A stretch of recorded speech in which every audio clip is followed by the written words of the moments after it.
So when a sequel to a game gets released, everybody's expecting it to be great and amazing, and for the most part sequels are actually pretty good. I mean, we've got Spyro 2, which improves greatly on Spyro 1. We have Ratchet & Clank 2, which improves clearly on Ratchet & Clank 1, and then we have games like Devil May Cry 2, which just take a complete reverse backwards and kind of fuck everything up. But that is not the case at all with Crash Bandicoot 2. And I know some people were in the comments saying that I'm just bad at video games, but trust me, I've already beaten Crash 1. I beat it after I finished recording all the footage. I've beaten the game several times before on the PS1. Like, I grew up playing these games. I know I'm not ass, but the game itself can just be really wonky. I talked about the depth perception being ass, which is again a thing that if you sit down and play the game, you'll know what I'm talking about. If you've played the game, you'll know what I'm talking about. And anybody that's played the game before playing the HD version knows that the Insane Trilogy does feel very different from the original, while still being pretty similar. It's kind of a weird thing to describe, but if you've played both versions of the game, you'll know what I'm talking about. And yes, there were some moments where I was just playing bad, or I messed up too much and too often, and I ended up getting myself killed over my own mistakes, but for the most part, that wasn't the case. It was just the game having a really weird depth perception and things like that, and jumps being a little weird, and sometimes you go for a bigger jump and you don't get the bigger jump. But all these annoying complaints I have with the first game go completely out the window when you start playing Crash Bandicoot 2, because it just improves on everything. Now as for the plot, it's still the same. Goofy Crash does things and Cortex does things, except this time Cortex is trying to pose as a good guy, and he's asking Crash to get these crystals for him so that he can finish building Space Machine and then kill Crash in the process, because he's Cortex and he wants to rule the world and blah blah blah blah blah blah blah blah blah. Token Saturday morning cartoon plotline. But we play Crash for the gameplay, so who really cares about the plot? Before we start talking about anything else, can I just sit down and take a moment to gush over how beautiful everything looks in this HD remaster? I mean, seriously, it keeps the cartoony effect while having this realistic lighting, and everything just looks amazing, and some of the stages look absolutely breathtaking when you just stand there and you look at the backgrounds and all the objects around you. Everything just looks so damn gorgeous in this game, and I'm so happy that they were able to just keep the cartoony Crash style for it, but keep everything updated at the same time. It's very cool that they were able to just make a really good blend of that and have it work. And I almost forgot to mention this earlier, but holy shit, Cortex looks great in the hub world. I mean, everything is just amazing in the game already, and I've already gushed so much over like the visuals and all that shit, but wow, his face is so expressive. I love how they animated this, and I thought it was really great that they were able to make the holograms look so realistic in a way while keeping that cartoony effect, which again is something that I give big props to this game for. But I love how expressive and lifelike everything looks and how well animated this game is. Can we just take a moment to appreciate the animation? Yes, no, maybe, okay. But the real improvement here lies in the gameplay, and let me tell you, this is such a big upgrade from Crash 1. So not only did they fix, for the most part, the jumping physics and the way Crash moves, but you also now have a slide option by hitting circle. So while you're moving, you can slide. If you hold circle, you can crouch and move instead. And you also have the slide jump, which is one of the greatest things to ever exist in platforming.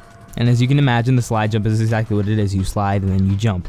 But it just works so well because you get so much more distance, you get a little more height, you travel a lot further, and when you're in those chase segments, in those stages where you're being chased by a giant boulder, or in this game's case, a giant polar bear, then you have the slide jump to your advantage, and they want you to use the slide jump by putting giant electric traps that you have to slide under and then putting a gap right after it. So you want, just, slide in and then jump at the very last second and get that distance covered, and it's just amazing. It's so fun to use, and there's a lot of ways you can abuse this thing to hell, and you can like speed run with it, and it's crazy awesome. And once you play with the slide jump, it's just like, why wasn't this in the first game? If the first game had the slide jump, there would be a lot less issues with depth perception just screwing you over, because you'd have such a better jump than you do in the first game, that you would be crossing these gaps without any issues whatsoever.